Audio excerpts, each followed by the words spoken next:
Бид гайхамшигт ертөнцид амьдардаг.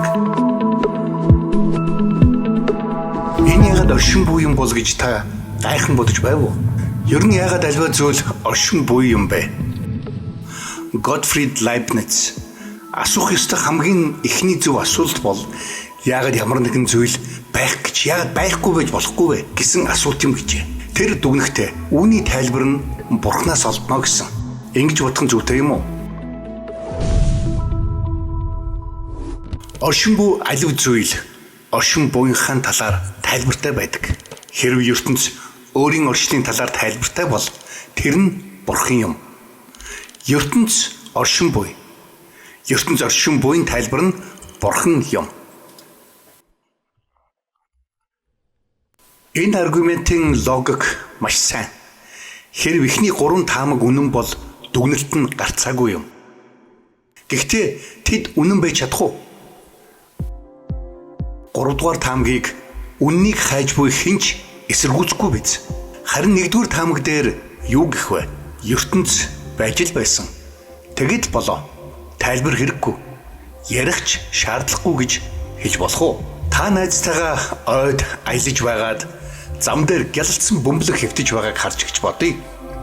Та энэ яагаад энд байгаа бол гэж асуухад найз чинь үүнд ямар ч учир шалтгаан тайлбар хэрэггүй. Битгий санаа зов энэ зүгээр л байна гэж л дээ. Тэр бөмбөлөг арай том байлаач тайлбар хэрэгтэй л болно.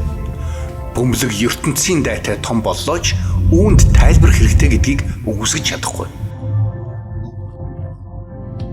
Үнэн дээр ертөнцийн оршин буйн тайлбарыг олж мэдэх гэж оролдох нь шинжлэх ухаанч үлдэн шүү дээ.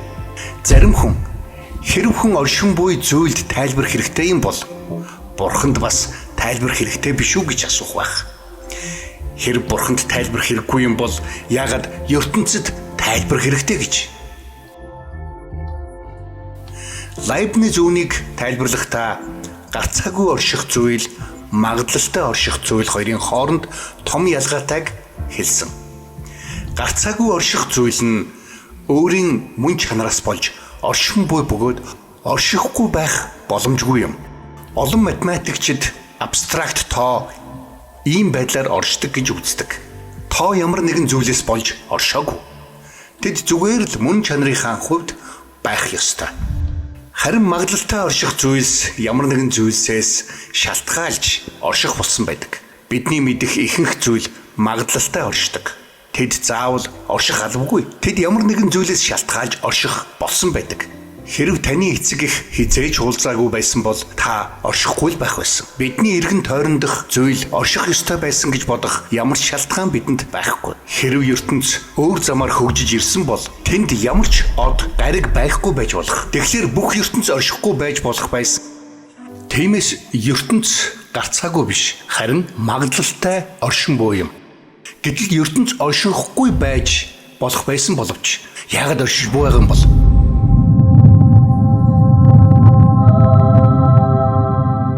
Магадлалтай ертөнцийн орчлын талаарх цор ганц зөв хариулт бол энэ нь гарцаагүй зүйл дээр оршин буй юм. Гарцаагүй орших тэр зүйл нь өөрийн мөн чанарын хувьд оршин буй юм. Ямар ч байлаа гэсэн орших л ёстой гэсэн үг. Тэгэхээр оршин буй бүхэн оршин буйнхаа тайлбартай байдаг. Тэр нь өөрийн мөн чанарынхаа улмаас юм уу өөрөөсөө гадуурх шалтгаанаар гэсэн тайлбартай. Харин 2-р таамаг хэр үнэн бол ертөнцийн оршин буйн тайлбар нь Бурхан гэж хэлэх нь зүйтэй юу? ертөнц гэж юу вэ? Энэ бол орон зай, цаг хугацаа гэх бодит зүйл бөгөөд үүнд матери, энерги зэрэг багтана. ертөнц оршин буйн шалтгаантай гэвэл тэр шалтгаан нь ертөнцийн нэг хэсэг байж болохгүй. Энэ нь биет биш, барьцгүй, цаг хугацаа, орон зайнаас гадуур байх ёстой. Энэ тодорхойлолтод багтах зүйлсийн жагсаалтыг гаргана гэвэл маш богино жагсаалт байх бах. Хийсвэр объект юу ч шалтгаалж чадахгүй. Leibniz-ийн магадлалын аргумент нь ертөнцийн орчлын тайлбар зөвхөн Бурхан байхыг харуулж байна. Хэрв та Бурхан гэдэг хэллэгийг ашигламааргүй байгаа бол түүнийг хязгааргүй хүчрхэг, юугаарч шалтгаалагдаагүй, гарцаагүйгээр орчдог, магадлалтай бус, бит бус, барьцгүй, мөнхөд орших, бүх ертөнц түүнд оршигч бүгдийг бүтээсэн гэж хэлж болох юм аа.